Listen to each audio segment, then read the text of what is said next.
أعوذ بالله من الشيطان الرجيم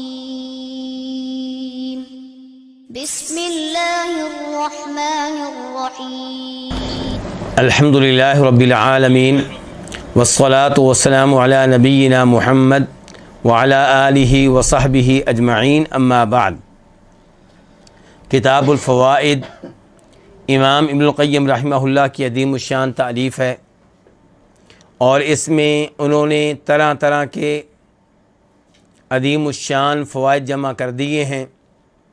بہت سے علماء کرام نے اس کتاب کا اہتمام کیا ہے، اور آج تک دنیا اس کتاب سے فائدہ اٹھا رہی ہے۔ اللہ رب العزت کا ہم سب پہ بہت بڑا انعام ہے کہ ہم بھی اس کتاب سے فائدہ اٹھانے والوں میں شامل ہوئے۔ آج جو فائدہ ہم پڑھنے لگے ہیں اس کا صفحہ نمبر ہے 44 اس کتاب کے مطابق جس کی تحقیق کی ہے شیخ محمد عزیر شمس رحمہ اللہ نے، اور یہ مکتبہ ہے دارالعالم الفوائد۔ اور جو دوسرا ایڈیشن ہے اس کتاب کا، اس ایڈیشن کی تحقیق کی ہے ڈاکٹر عبدالباسط المشہدانی نے، اور اس کا صفحہ ہے 76۔ آج جو موضوع ہے اس میں امام صاحب نے چھوٹے چھوٹے بہت سے فوائد جمع کر دیے ہیں، اور اوپر عنوان کیا قائم کیا ہے؟ تنبیہ۔ تنبیہ کا مطلب کیا ہوتا ہے؟ کسی کو خبردار کرنا، کسی کو متوجہ کرنا۔ کوئی خواب غفلت میں ہے تو اس کو بیدار کر دینا۔ تو امام صاحب تنبیہ کا لفظ لکھ کر یہ پیغام دینا چاہتے ہیں کہ بہت سے عمدہ فوائد آ رہے ہیں، بہت سی ایسی باتیں آ رہی ہیں جو حکمت پہ مبنی ہیں، انہیں دھیان سے توجہ سے سنیں۔ چنانچہ کہتے ہیں کہ من لم ينتفع بعینہ لم ينتفع باذنہ، جو اپنی آنکھوں سے فائدہ نہ اٹھا سکے وہ اپنے کانوں سے بھی فائدہ نہیں اٹھا سکے گا۔ کیا مطلب ہے اس کا؟ معلومات لینے کے جو ذرائع ہیں انسان کے پاس، ان میں سے ایک ذریعہ ہے آنکھ اور دوسرا ذریعہ ہے کان۔ آپ کو معلومات کیسے ملتی ہیں؟ آپ آنکھوں سے دیکھتے ہیں تو آپ کو معلومات ملتی ہیں، آپ کانوں سے سنتے ہیں تو آپ کو معلومات ملتی ہیں۔ اس کے علاوہ بھی کئی ذرائع ہیں، لیکن یہ دو بہت ہی عمدہ اور اہم ذرائع ہیں معلومات لینے کے لیے۔ تو امام صاحب کہتے ہیں کہ جسے آنکھوں کے ذریعے فائدہ نہ ہوا اسے کانوں کے ذریعے بھی فائدہ نہیں ہوگا۔ اگر آپ حق کو اپنی آنکھوں کے ذریعے نہیں پہچان سکے تو آپ کانوں کے ذریعے بھی نہیں پہچان سکیں گے، کیونکہ آنکھ جو ہے یہ کان کے مقابلے میں زیادہ مضبوط ذریعہ ہے معلومات لینے کا۔ اس کی مثال آپ یوں لے لیں کہ ایک خطیب صاحب نبی علیہ الصلوۃ والسلام کا طریقہ نماز بیان کرتے ہیں زبانی، آپ کی احادیث آپ کے سامنے رکھتے ہیں، رکوع کیسے آپ نے کیا زبانی بیان کرتے ہیں، سجدہ آپ کیسے کرتے تھے زبانی بیان کرتے ہیں، اور دوسرے خطیب صاحب عملی طور پہ نماز پڑھ کر آپ کو دکھاتے ہیں کہ نبی علیہ الصلوۃ والسلام اس طرح نماز پڑھا کرتے تھے۔ تو کس سے آپ کو زیادہ فائدہ ملے گا؟ اس خطیب صاحب سے جو عملی طور پہ نماز پڑھ کر دکھاتے ہیں۔ وضو کا طریقہ بھی ایسے ہی ہے۔ ایک خطیب صاحب بیان کرتے ہیں کہ آپ نے کلی اس طرح کرنی ہے، ناک میں پانی اس طرح ڈالنا ہے، چہرہ اس طرح دھونا ہے، اور دوسرے کہتے ہیں کہ بھائی میں وضو کرنے لگا ہوں اور آپ دیکھیں جس طرح میں وضو کروں گا ایسے ہی وضو کیا تھا نبی علیہ الصلوۃ والسلام نے۔ تو جو عملی طور پہ وضو کر کے دکھائیں گے، جو عملی طور پہ نماز پڑھ کر دکھائیں گے، ان کا طریقہ زیادہ مؤثر ہوگا۔ انسان جو کچھ آنکھوں سے دیکھتا ہے اس کی تاثیر زیادہ ہوتی ہے۔ ایک اور چیز آپ نوٹ کریں گے کہ آپ کی کلاس میں 50 آدمی ہیں، آپ کچھ کر کے دکھائیں گے سب اس کو سمجھائیں گے، لیکن اگر آپ زبانی طور پہ معلومات دیں گے 50 میں سے 20 ہوں گے جو صحیح معنوں میں سمجھیں گے، 30 ہوں گے جو 90% سمجھ لیں گے، 40 ہوں گے جو 80% سمجھ لیں گے، اور 10 ایسے بھی ہوں گے جن کو کوئی سمجھ نہیں آئے گی۔ تو گفتگو کے مقابلے میں عملی چیز جو ہے اس کی تاثیر زیادہ ہوتی ہے۔ تو اس کا مطلب یہ ہے کہ آنکھوں کے ذریعے انسان زیادہ فائدہ اٹھاتا ہے۔ تو جو آنکھوں کے ذریعے فائدہ نہ اٹھا سکے وہ کان کے ذریعے بھی فائدہ نہیں اٹھا سکے گا۔ دوسرے نمبر پہ کہتے ہیں امام صاحب، للعبد ستر بینہ وبین اللہ وستر بینہ وبین الناس، کہ بندے کا ایک پردہ بندے کے درمیان اور اللہ تعالیٰ کے درمیان ہے، وستر بینہ وبین الناس، اور ایک پردہ بندے کے درمیان اور لوگوں کے درمیان ہے۔ انسان بہت سی غلطیاں کرتا ہے، کئی ایک جرائم کا ارتکاب کرتا ہے، بہت سے گناہوں سے سرزد ہوتے ہیں، لیکن انسان کی کوشش ہوتی ہے کہ میرے عیوب کا، میرے گناہوں کا، میرے جرائم کا لوگوں کو پتہ نہ چلے۔ ایسے انسان کی کوشش ہونی چاہیے کہ میرے رب کو بھی میرے گناہوں کا پتہ نہ چلے۔ تو کیا یہ ممکن ہے؟ یہ ممکن نہیں ہے، لیکن آپ کو گناہ کے بعد ندامت ہونی چاہیے، پشیمانی ہونی چاہیے کہ میرے رب نے دیکھ لیا ہے، میرا رب میرے اوپر کہیں ناراض نہ ہو، میرا رب کہیں میرے اوپر کوئی عذاب نازل نہ کر دے۔ تو آپ توبہ کریں، اللہ کی طرف رجوع کریں، اللہ کے ساتھ ایک مضبوط تعلق قائم کریں، اور دوبارہ ایسا گناہ کرنے سے بچیں، دوبارہ ایسا گناہ کرتے ہو اللہ سے ڈریں۔ یہ پردہ رہنا چاہیے۔ لیکن جب آپ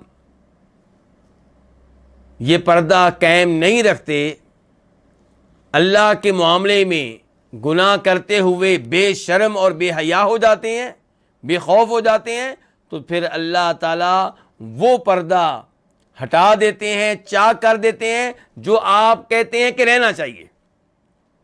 لوگوں کے معاملے میں آپ کیا چاہتے ہیں کہ پردہ رہے، ان کو پتہ نہ چلے میرے گناہوں کا۔ لوگوں کے معاملے میں آپ چاہتے ہیں کہ میں کنڈی لگا کے گناہ کروں، اندھیرے میں گناہ کروں، لیکن اللہ کے معاملے میں آپ بے شرم ہو چکے ہیں۔ تو جب یہ صورتحال ہو جائے کہ آپ اللہ کے معاملے میں بے شرم ہو جائیں، جو پردہ آپ اور رب کے درمیان تھا اس کو آپ چاک کر دیں، ہٹا دیں، تو اللہ تعالیٰ وہ پردہ بھی چاک کر دیتے ہیں، اس کو بھی ہٹا دیتے ہیں جو آپ کے درمیان اور مخلوق کے درمیان ہوتا ہے۔ تو امام صاحب کہتے ہیں فمن ہتک ستر الذی بینہ وبین اللہ، جو ہٹا دے، چاک کر دے اس پردے کو جو اس بندے کے درمیان اور اللہ کے درمیان ہے، تو اس کی سزا کیا ملے گی، بدلہ کیا ملے گا؟ ہتک اللہ سترہ، اللہ اس پردے کو ہٹا دیں گے، چاک کر دیں گے، الذی بینہ، جو اس بندے کے درمیان وبین الناس، اور لوگوں کے درمیان ہے۔ اللہ تعالیٰ نے کہا نا قرآن حکیم میں کہ یستخفون من الناس ولا یستخفون من اللہ، کہ کتنی عجیب بات ہے کہ گناہ کرتے ہوئے یہ لوگوں سے چھپتے ہیں اور اللہ سے نہیں چھپتے۔ تو اسی کا مفہوم یہاں پہ بیان کیا ہے امام ابن القیم رحمہ اللہ نے۔ آج کا تیسرا فائدہ جو امام صاحب اس تنبیہ کے نیچے لے کر آئے ہیں،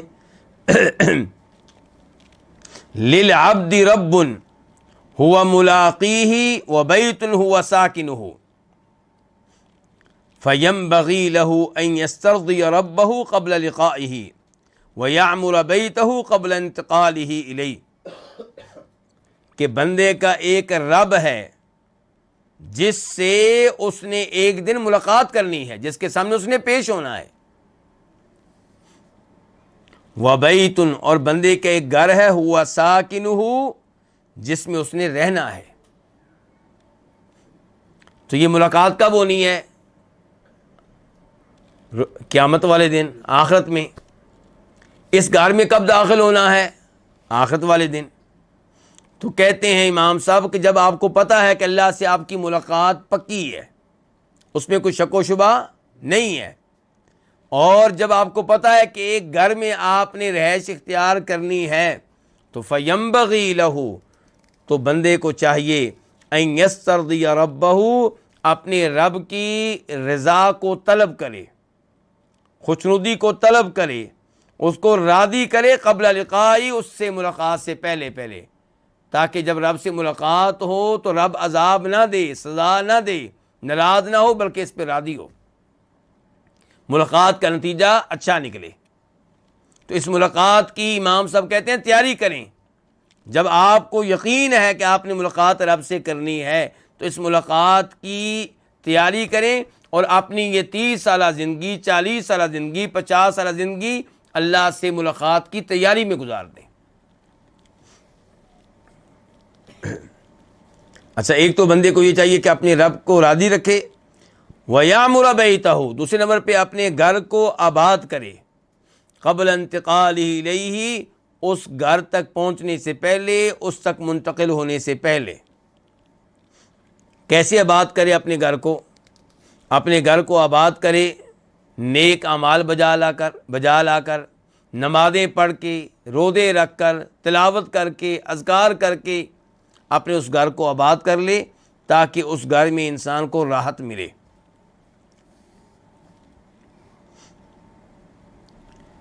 آج کا چوتھا فائدہ، امام صاحب کہتے ہیں اضاعۃ الوقت اشد من الموت، لأن اضاعۃ الوقت تقطعک عن اللہ والدار الآخرہ، والموت یقطعک عن الدنیا واہلہا۔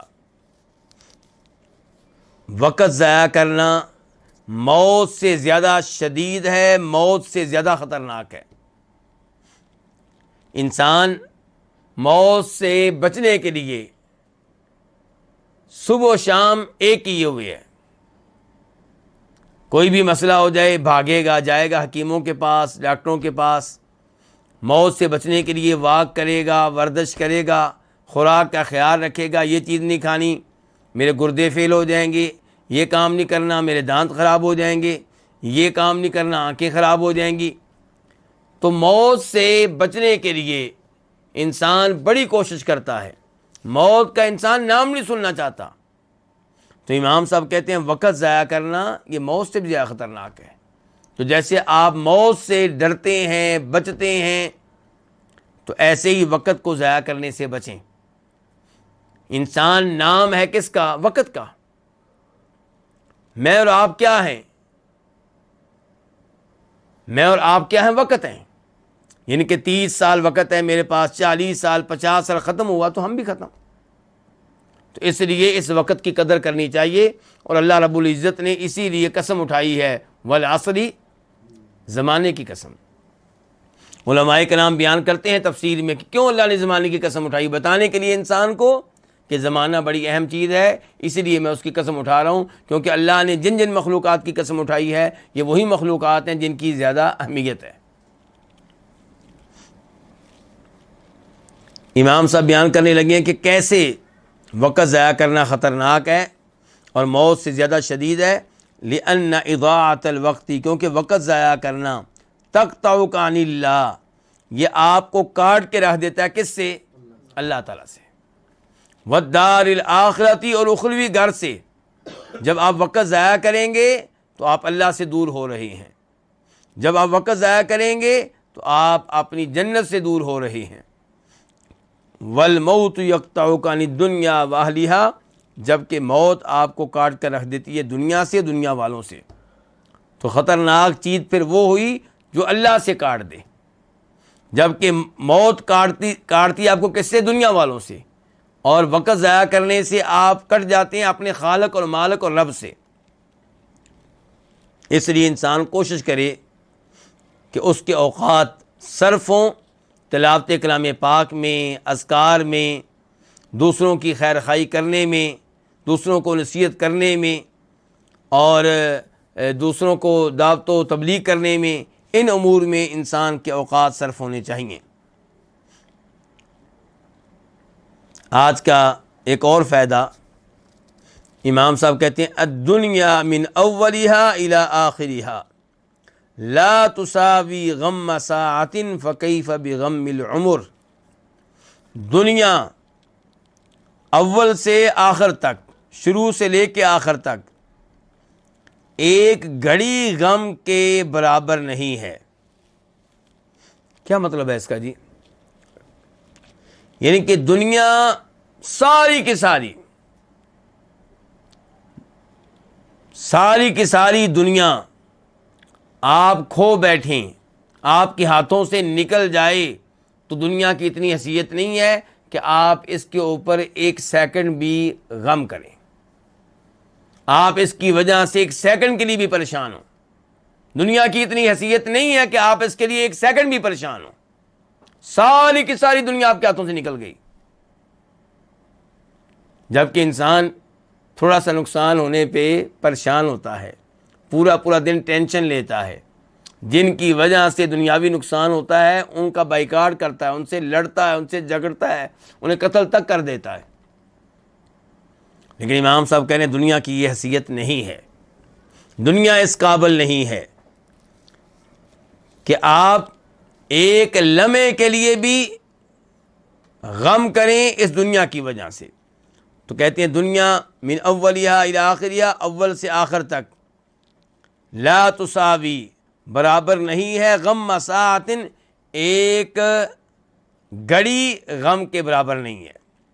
فکیف بغم العمر، تو کیسے پوری عمر کے غم کے برابر ہو سکتی ہے؟ یہ کہ دنیا اس قابل نہیں ہے کہ آپ اس کے لیے پریشان ہوں، اس کے لیے غمگین ہوں، ایک سیکنڈ بھی چہ جائے کہ آپ اس کی خاطر پوری زندگی غمگین رہیں، کہ پوری زندگی میں نے بڑی محنت کی، میں یہ نہیں کر سکا، میں ایک دکان نہیں بنا سکا، مجھے جاب نہیں مل سکی، میں نے یہ پڑھا، میں نے وہ کیا، پوری زندگی آپ پریشان رہیں۔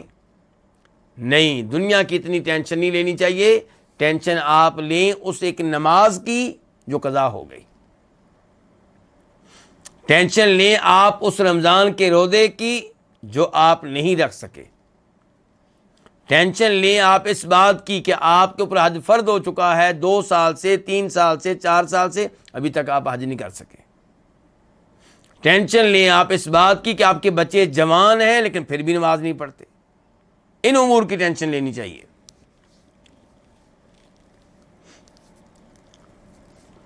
محبوب الیوم یعقب المکروہ غدا ومکروہ الیوم یعقب المحبوب غدا۔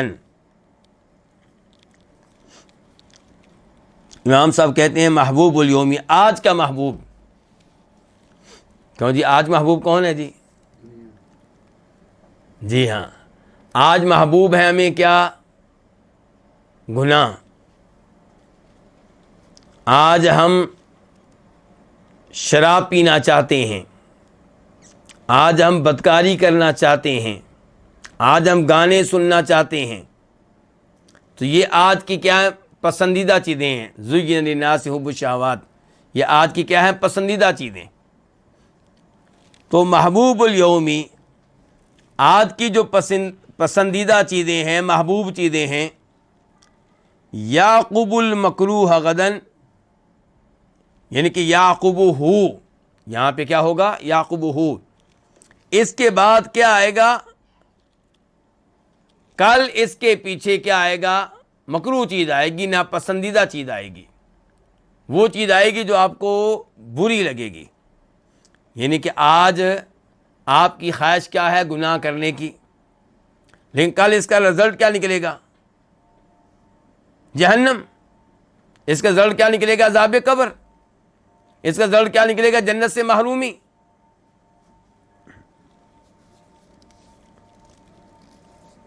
ومکروہ الیوم،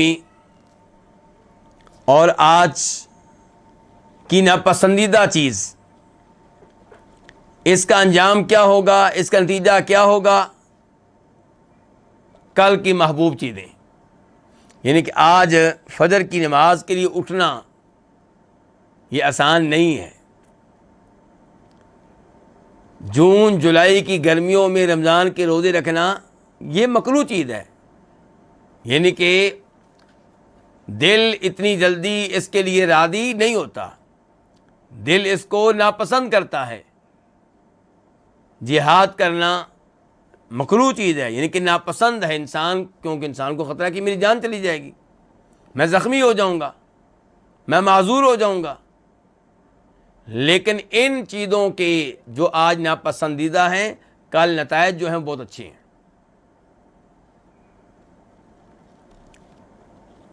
کل ان کے نتیجے میں کیا ملے گا؟ آپ کو محبوب چیزیں ملیں گی. اور آپ کہہ سکتے ہیں کہ اس فائدے میں امام صاحب نے فائدہ اٹھایا ہے اللہ تعالیٰ کے فرمان وَعَسَىٰ أَن تَكْرَهُوا شَيْئًا وَهُوَ خَيْرٌ لَكُمْ وَعَسَىٰ أَن تُحِبُّوا شَيْئًا وَهُوَ شَرٌّ لَكُمْ، کہ ایک چیز کو تم ناپسند کرتے ہو، ممکن ہے کہ اس میں تمہارے لیے خیر ہو، اور ایک چیز کو تم پسند کرتے ہو، ممکن ہے اسی میں تمہارے لیے شر ہو. یہ سورہ بقرہ ہے، اس کی آیت نمبر 216. تو محبوب الیومی، آج کی محبوب چیز، یعقوب المکروہ، اس کے پیچھے کیا آئے گا؟ ناپسندیدہ چیز آئے گی غدن کل. ومکروہ الیومی، اور آج کی ناپسندیدہ چیز، یعقوب، اس کے پیچھے کیا آئے گا؟ المحبوب، پسندیدہ چیز غدن کل.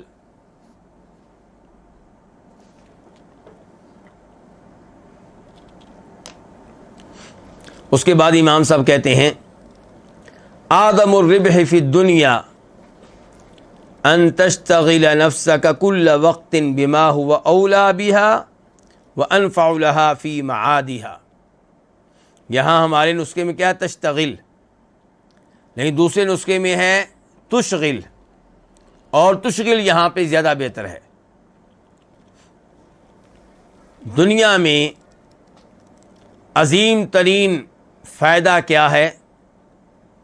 دنیا میں عظیم ترین فائدہ یہ ہے کہ آپ اپنے آپ کو مصروف رکھیں. تشغل نفسک، آپ اپنے آپ کو مصروف رکھیں کل وقت، ہر وقت. کس چیز میں؟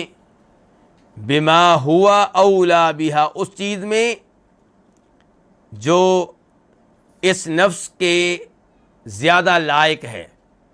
وانفع لہا، اور اس کے لیے زیادہ مفید ہے. کہاں؟ فی معادہا، اس کی آخرت میں. کہ دنیا میں عظیم ترین فائدہ یہ ہے، عظیم ترین فائدہ یہ نہیں ہے کہ آپ کو اتنا مال مل جائے، آپ کے اتنے پلازے ہوں، آپ کی اتنی گاڑیاں ہوں. نہیں، کہتے دنیا میں عظیم ترین پرافٹ آپ کی یہ ہے کہ آپ اپنے آپ کو ہر وقت ان امور میں مصروف رکھیں جو امور آپ کے نفس کے لیے آخرت میں زیادہ مفید ہوں اور زیادہ اس کے لائق ہوں. تو آپ کے نفس کے لیے زیادہ مفید کیا ہے دنیا میں؟ کون سے امور ہیں جو دنیا میں آپ کریں تو آخرت میں آپ کے نفس کے لیے زیادہ مفید ہوں گے؟ وہ کیا ہے؟ اللہ کی اطاعت، نیکیاں، تلاوتیں، اذکار، سچ کہنا، جھوٹ سے بچنا. یہ وہ امور ہیں جو آپ کے نفس کے لیے زیادہ مفید ہیں. تو یہ وہ عظیم ترین پرافٹ ہے، یہ وہ عظیم ترین فائدہ ہے جس کو حاصل کرنے کی آپ کو کوشش کرنی چاہیے.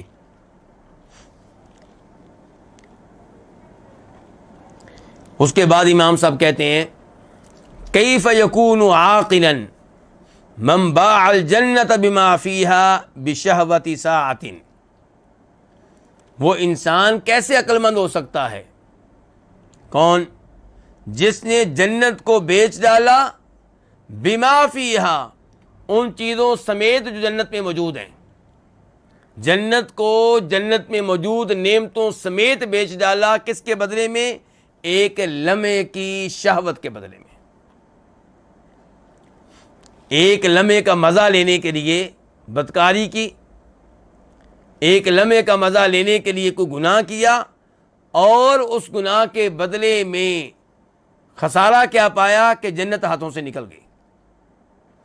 جنت، صرف جنت کے باغات نہیں نکلے، جنت کی عظیم الشان نعمتیں ہاتھوں سے نکل گئیں، جنت کی حوریں ہاتھوں سے نکل گئیں، جنت کی دودھ کی نہریں ہاتھوں سے نکل گئیں، جنت کے وہ گھوڑے ہاتھوں سے نکل گئے، اور جنت کی یہ نعمت کہ آپ جو چاہیں اس میں آپ کو ملے گا، یہ آپ کے ہاتھوں سے نکل گئی.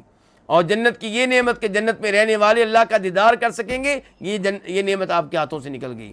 جنت کی یہ نعمت کہ جنت میں آپ رہیں گے تو امید ہے کہ آپ کی ملاقات اللہ کے انبیاء سے ہوگی، صحابہ کرام سے ہوگی، نبی علیہ الصلوۃ والسلام سے ہوگی. آپ اس نعمت سے محروم ہو گئے. تو ایسا آدمی عقل مند کیسے ہو سکتا ہے جس نے ایک لمحے کا مزہ لینے کے لیے وہ نعمت کھو دی جو ہمیشہ ہمیشہ کے لیے ہے. جنت ہمیشہ ہمیشہ کے لیے ہے، اور دنیا میں جو مزہ آپ نے لیا وہ 1 منٹ کا تھا، 5 منٹ کا تھا، آدھے گھنٹے کا تھا. دنیا کا یہ بھی مزہ ہو سکتا ہے کہ آپ نے سود لے لیا، کس لیے؟ کہ میرا عظیم الشان مکان اب یہ مزہ ہو سکتا ہے 20 سال کا ہو سکتا ہے 30 سال کا ہو، لیکن آخرت کے مقابلے میں اس کی کوئی حیثیت نہیں ہے. تو امام صاحب کہتے ہیں کیف یکون عاقلا، وہ آدمی کیسے عقل مند ہو سکتا ہے؟ من باع الجنہ، جو جنت کو بیچ ڈالے، بما فیہا، ان چیزوں کے سمیت جو اس میں موجود ہیں. کس میں موجود ہے؟ جنت میں. بیچا ہے جنت کو، جنت کی نعمتوں کو، کس کے بدلے میں؟ ایک گھڑی کی لذت کے بدلے میں، شہوت کے بدلے میں. اس کے بعد امام صاحب کہتے ہیں ایک اور فائدہ، یخرج العارف من الدنیا ولم یقضی وطرہ من شیئین بکاؤہ علی نفسی وثناؤہ علی ربی. عارف سے مراد کون ہے؟ جو اپنے رب کو پہچانتا ہے، جو اللہ کے ناموں کو پہچانتا ہے، جو اللہ کی صفات کو پہچانتا ہے، جو دنیا کی حقیقت کو پہچان لیتا ہے کہ دنیا کی کوئی حیثیت نہیں ہے. تو عارف جو ہے یہ دنیا سے نکلتا ہے، یعنی کہ فوت ہو جاتا ہے. عارف جو ہے وہ دنیا سے نکل جاتا ہے جب کہ واو کو آپ حالیہ بنا لیں، جب کہ اس نے 2 چیزوں سے اپنی حاجت کو پورا نہیں کیا ہوتا. 2 چیزوں میں 2 چیزیں ایسی ہیں جن میں اپنی حاجت کو پورا کیے بغیر ہی وہ دنیا سے چلا جاتا ہے، دنیا سے رخصت ہو جاتا ہے. کون سی 2 چیزیں ہیں جی؟ بکاؤہ علی نفسہ، اپنے آپ پہ رونا، وثناؤہ علی ربہ، اور اپنے رب کی حمد و ثنا بیان کرنا، اپنے رب کی تعریفیں بیان کرنا. کیا مطلب ہے جی اس کا؟ مطلب یہ ہے کہ گناہوں پہ انسان کو نادم ہونا چاہیے، اپنے گناہوں پہ روتے رہنا چاہیے. اور وہ لوگ جو اللہ تعالیٰ کو پہچانتے ہیں، دنیا اور آخرت کی حقیقت کو پہچانتے ہیں، وہ دنیا میں رہتے ہوئے روتے رہتے ہیں اپنے گناہوں پہ، لیکن پھر بھی اس کا حق ادا نہیں کر پاتے. جس قدر وہ رونا چاہتے ہیں، جس قدر ندامت کا اظہار کرنا چاہتے ہیں، اس قدر ندامت ہو نہیں پاتی. جس قدر پشیمانی کا اظہار ہونا چاہیے اس کا حق ادا نہیں ہو پاتا. اور ایسے ہی رب کی تعریف کرنا، رب کی تعریف کتنی کرنی چاہیے، اس کا بھی وہ حق ادا نہیں کر پاتے. وہ تو نبی علیہ السلام بھی کہا کرتے تھے کہ یا اللہ میں تیری تعریفوں کا حق ادا نہیں کر سکتا. تو اس کا مطلب یہ ہے کہ آپ کوشش کرتے رہیں کہ زیادہ سے زیادہ آپ اپنے گناہوں پہ روئیں، ندامت کا اظہار کریں، اللہ سے توبہ کریں، استغفار کریں، اور کثرت سے رب کی حمد و ثنا بیان کرتے رہا کریں. بات بات پہ آپ الحمدللہ کہیں. کھانے کی نعمت اللہ نے دی تو آپ نے کیا کہا؟ الحمدللہ الذی اطعمنی ھذا ورزقنیہ من غیر حول منی ولا قوہ. اللہ نے آپ کو نیا لباس دیا تو آپ نے کہا الحمدللہ الذی کسانی ھذا ورزقنیہ من غیر حول منی ولا قوہ. تو قدم قدم پہ لمحہ بلمحہ اللہ تعالیٰ کی حمد و ثنا بیان کریں. اگرچہ جتنی بھی آپ اللہ کی تعریفیں کر لیں، اللہ کی تعریفوں کو حق ادا نہیں ہوگا، لیکن اس کا مطلب یہ نہیں ہے کہ آپ کہیں گے کیونکہ حق ادا نہیں ہوگا اس لیے میں کرتا ہی نہیں. نہیں، اس کا مطلب یہ ہے کہ آپ 24 گھنٹے لگے رہیں اس کام میں، اور جب بھی اللہ کی حمد و ثنا بیان کریں آپ سمجھیں کہ ابھی حق ادا نہیں ہوگا، ابھی مجھے اور کرنی چاہیے. بلکہ یہاں پہ تو صورتحال یہ ہے کہ جب آپ اللہ کی حمد و ثنا بیان کرتے ہیں تو اللہ تعالیٰ کی حمد و ثنا بیان کرنا بھی اللہ کی توفیق اور نعمت ہے کہ اس کے اوپر ایک اور شکر ادا کرنا واجب ہو جاتا ہے.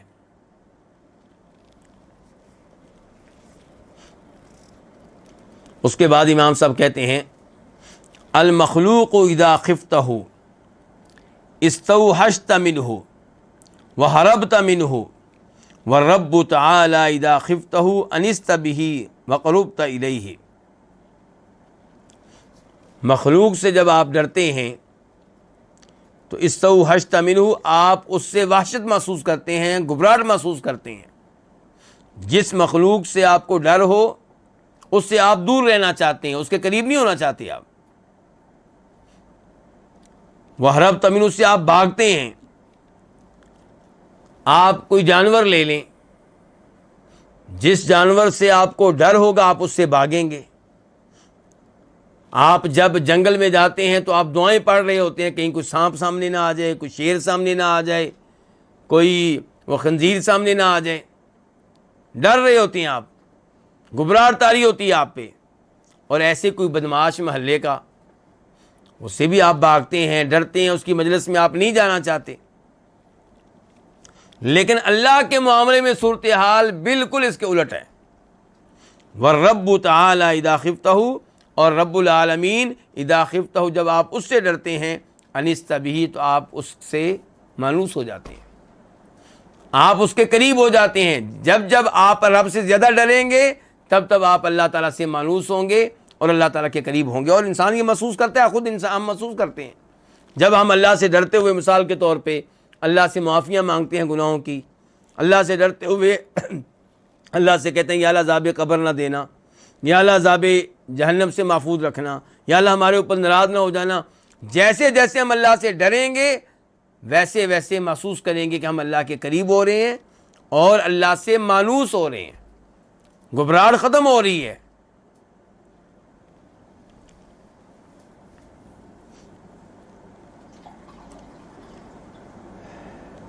اچھا ایسا کیوں ہے؟ اس لیے کہ ہمیں پتہ ہے کہ رب العالمین کیا ہے، رحمان و رحیم ہے. ہمیں پتہ ہے کہ جیسے جیسے ہم اللہ سے ڈریں گے ویسے ویسے اللہ ہمارے اوپر رحم کرے گا، ویسے ویسے اللہ تعالیٰ ہم پہ اپنا فضل و کرم کرے گا. امام صاحب ایک اور فائدہ میں فرماتے ہیں کہ لو نفع العلم بلا عمل لما ذم اللہ سبحانہ احبار اہل الکتاب ولو نفع العمل بلا اخلاص لما ذم المنافقین. اگر علم فائدہ دیتا بغیر عمل کے، کہنا چاہتے ہیں کہ بغیر عمل کے علم کا فائدہ نہیں ہے. علم کا فائدہ تب ہے جب آپ اس پہ عمل کریں. علم لینا چاہیے، علم کے بڑے فضائل ہیں، علم کی بڑی اہمیت ہے. ہماری شریعت بار بار ترغیب دیتی ہے کہ علم لو، لیکن فائدہ تب ہوگا جب آپ اس پہ عمل کریں گے، ورنہ آپ کی صورتحال یہودیوں کے علماء جیسی ہو جائے گی. اللہ تعالی نے کیا کہا ہے کہ مثل الذین حملوا التوراۃ ثم لم يحملوها كمثل الحمار يحمل اسفارا. سورہ جمعہ کی آیت نمبر 4، کہ ان لوگوں کی مثال جنہیں تورات دی گئی، جن سے مطالبہ کیا گیا کہ تورات پہ عمل کریں، ثم لم يحملوها، لیکن انہوں نے اس پہ عمل نہیں کیا. ان کی مثال اس گدھے کی طرح ہے جس کے اوپر کتابوں کا بوجھ لاد دیا جائے لیکن اسے ان کتابوں کا فائدہ ہے؟ کوئی فائدہ نہیں. گدھے کے اوپر آپ جتنی بھی کتابیں لاد دیں، گدھا ان کتابوں کو پڑھ نہیں سکے گا، ان کتابوں سے فائدہ نہیں اٹھا سکے گا. یہی مثال اللہ تعالیٰ فرماتے ہیں یہودیوں کے علماء کی ہے. انہیں تورات دی گئی اور ان سے مطالبہ کیا گیا کہ تم نے اسے پڑھنا ہے، اس پہ عمل کرنا ہے، لیکن انہوں نے اس پہ عمل نہیں کیا. تو اللہ نے ان کی مذمت کی ہے. تو کہتے ہیں امام صاحب کہ اگر علم بغیر عمل کے مفید ہوتا تو اللہ تعالیٰ مذمت نہ کرتے اہل کتاب کے علماء کی. احبار سے مراد کون ہے؟ علماء، اہل کتاب یہودی عیسائی. لما میں ما جو ہے یہ نفی کے لیے ہے، یعنی کہ اللہ مذمت نہ کرتے. ولو نفع العمل بلا اخلاص، اور اگر عمل بغیر اخلاص کے مفید ہوتا تو لما ذم المنافقین، تو اللہ تعالیٰ منافقین کی مذمت نہ کرتے. اللہ تعالیٰ نے منافقین کی مذمت کی ہے کئی مقامات پہ. اللہ نے بتایا ہے کہ یہ جو نمازیں پڑھتے ہیں، جتنا عمل کرتے ہیں، اس میں اخلاص نہیں ہوتا، ریاکاری کے لیے، لوگوں کو دکھانے کے لیے سب کچھ کرتے ہیں. مثال کے طور پہ ان المنافقین یخادعون اللہ وهو خادعهم واذا قاموا الى الصلاة قاموا كسالى يراؤون الناس، کہ یہ منافقین نماز کے لیے جائیں بھی تو لوگوں کو دکھانے کے لیے، مسلمانوں کو دکھانے کے لیے، لو جی ہم بھی نماز پڑھتے ہیں، ہم بھی مسلمان سمجھو. نماز پڑھنے کا مقصد اللہ کو راضی کرنا نہیں ہوتا. تو امام صاحب کہہ رہے ہیں کہ اگر عمل بغیر اخلاص کے مفید ہوتا تو اللہ تعالیٰ منافقین کی مذمت نہ کرتے. تو اس سے پتہ چلا اب تینوں چیزیں ضروری ہیں. نمبر ایک علم، علم کے بغیر تو کچھ بھی نہیں ہے. علم کے بغیر آپ کو پتہ ہی نہیں ہوگا نماز پڑھنی کیسی ہے. علم کے بغیر آپ کو پتہ ہی نہیں ہوگا نماز کے احکام کیا ہیں. تو علم بھی ضروری اور اس علم پہ عمل کرنا بھی ضروری، اور عمل کرتے ہوئے اخلاص کا ہونا بھی ضروری. انما الاعمال بالنیات، اعمال کا دار و مدار نیت پہ ہے. امام صاحب ایک اور فائدہ میں فرماتے ہیں دافع الخطر فإن لم تفعل صارت فکرہ. خطرہ ان چیزوں کو کہتے ہیں جو آپ کے دل میں آتی ہیں. آپ کہہ سکتے ہیں کہ وسوسے، آپ کہہ سکتے ہیں خیال. تو یہاں پہ خیال سے مراد برا خیال ہے. خیال آ رہا ہے کہ چوری کرنی چاہیے، فلاں جگہ سے چوری کروں گا تو پھر میری گاڑی آ سکتی ہے، پھر میں بچوں کی خواہشات کو پورا کر سکتا ہوں. میرے بچے کہتے ہیں یہ بھی لے کر آؤ ابا جی، یہ لے کر آؤ، مجھے اس اسکول میں، ہمیں اس اسکول میں داخل کرائیں. تو میں تو فیسیں برداشت نہیں کر سکتا، لیکن اگر میں اتنی چوری کر لوں تو کام ہو جائے گا. جس شاپ پہ کام کرتا ہوں وہاں چوری کرنی شروع کر دوں، ہر مہینے 5,000 روپیہ چوری کر لیا کروں. جس فیکٹری میں کام کرتا ہوں وہاں پہ چوری کر لیا کروں. یہ کیا آ رہا ہے؟ خیال آتا ہے اور نکل جاتا ہے. کسی لڑکی کے بارے میں خیال آتا ہے جو محلے میں رہتی ہے، کلاس میں ہوتی ہے ساتھ وغیرہ، کہ اس سے تعلق قائم ہو جائے، اس کے ساتھ گناہ کر لوں، اس کے ساتھ دوستی لگا لوں. سود لینے کے بارے میں آتا ہے خیال. تو طرح طرح کے خیالات آتے رہتے ہیں، آئے اور گئے. یہ کیا ہے؟ خطرہ. تو امام صاحب کہتے ہیں دافع الخطرہ، وسوسے کو دور کریں، دھکیلیں. فَإِن لَمْ تَفْعَلْ، اگر آپ ایسا نہیں کریں گے، صارت فکرہ، تو پھر یہ وسوسہ فکرے میں تبدیل ہو جائے گا، یہ آپ کی سوچ بن جائے گا.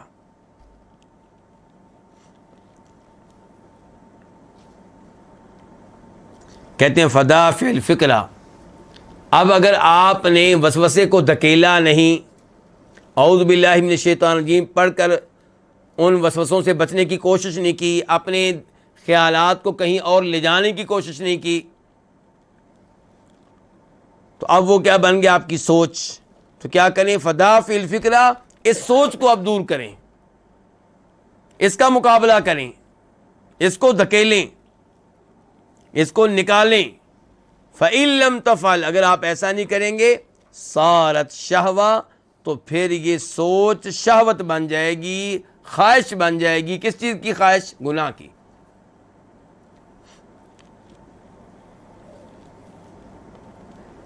فحاربھا، اب آپ اس خواہش کا کیا کریں؟ مقابلہ کریں، اس خواہش سے جنگ لڑیں.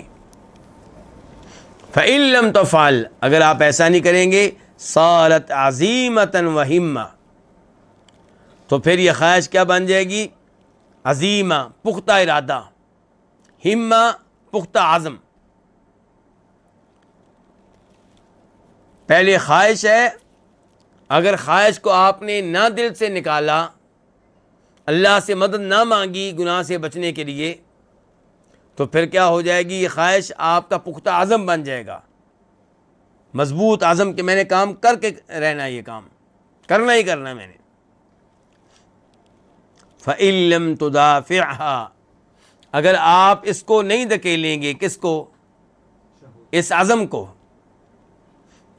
اس پختہ عزم کو جو عزم بن چکا ہے اب، صارت فعلاً، تو پھر یہ عزم تبدیل ہو جائے گا کس میں؟ فعل میں۔ تو پھر آپ وہ فعل کر بیٹھیں گے، وہ گناہ کر بیٹھیں گے آپ۔ اگر آپ نے اس پختہ عزم کو نہ دھکیلا، اپنے آپ سے دور نہ کیا، فَإِن لَّمْ تُدَافِعْهَا، اگر آپ اس پختہ عزم کو دور نہیں کریں گے، اس کو نہیں دھکیلیں گے، تو صارت فعلاً، تو پھر یہ حقیقت بن جائے گا، یہ عملی شکل اختیار کر لے گا، یہ فعل بن جائے گا، پھر گناہ وہ ہو جائے گا۔ تو اس لیے اگر آپ پختہ عزم تک پہنچ چکے ہیں تو تب بھی آپ کوشش کریں کہ گناہ ہونے سے آپ بچے رہیں، اس کے لیے پختہ عزم کو آپ دور کیجئے، اللہ سے مدد مانگیے، اعوذ باللہ من الشیطان الرجیم پڑھیے، جہنم کے عذاب کو یاد کیجئے، قبر کے عذاب کو یاد کیجئے۔ فَإِن لَّمْ تَتَدَارَكْهُ، اگر آپ اس کی تلافی نہیں کریں گے، بِضِدِّهِ، اس کی ضد کے ساتھ، کس کی ضد کے ساتھ؟ آپ نے کیا کیا ہے؟ فعل کیا ہے نا، گناہ کو آپ نے عملی شکل دے دی ہے، تو اگر آپ اس کی تلافی نہیں کریں گے، بِضِدِّهِ، اس کی ضد کے ساتھ، اس کی ضد کیا ہو سکتی ہے گناہ کی؟ توبہ، استغفار، اسے چھوڑ دینا، اسے نہ کرنا، اسے ترک کر دینا۔ تو اگر آپ اس کی تلافی نہیں کریں گے، بِضِدِّهِ، اس کی ضد کے ساتھ، صار عادتاً، تو پھر یہ عادت بن جائے گا، یہ گناہ کیا بن جائے گا؟ عادت۔ ایک دفعہ تو گناہ آپ سے ہو گیا، کم از کم اب آپ توبہ کر لیں، استغفار کر لیں، اس کو ترک کر دیں۔ لیکن اگر آپ توبہ نہیں کریں گے، استغفار نہیں کریں گے، اس کو ترک نہیں کریں گے، تو پھر یہ گناہ آپ کی عادت بن جائے گا۔ جب عادت بن جائے گا تو پھر کیا ہوگا؟ فَيَصْعُبُ عَلَيْكَ الْإِنْتِقَالُ عَنْهَا، تو آپ کے لیے اسے ترک کرنا مشکل ہو جائے گا، آپ کا اس سے منتقل ہونا، اس کو چھوڑ دینا، یہ مشکل ہو جائے گا، اور پھر آپ اس سے بچ نہیں سکیں گے۔ بڑی اہم نصیحت کی ہے امام صاحب نے یہاں پہ۔ اور اس کے بعد امام صاحب تقویٰ کے 3 مراتب بیان کرتے ہیں۔ یہ تقویٰ کے 3 مراتب، یہ انشاءاللہ آئندہ درس میں یہاں سے آغاز کریں گے۔ فی الحال یہیں پہ درس کا اختتام کرتے ہیں۔ اللہ رب العزت ان نصیحتوں پہ اور حکمت پہ مبنی ان باتوں پہ عمل کرنے کی ہمیں توفیق دے، اور گناہوں سے اللہ تعالی ہمیں محفوظ رکھے، توبہ و استغفار کے اللہ تعالی ہم سب کو توفیق دے۔ وآخر دعوانا الحمد للہ رب العالمین۔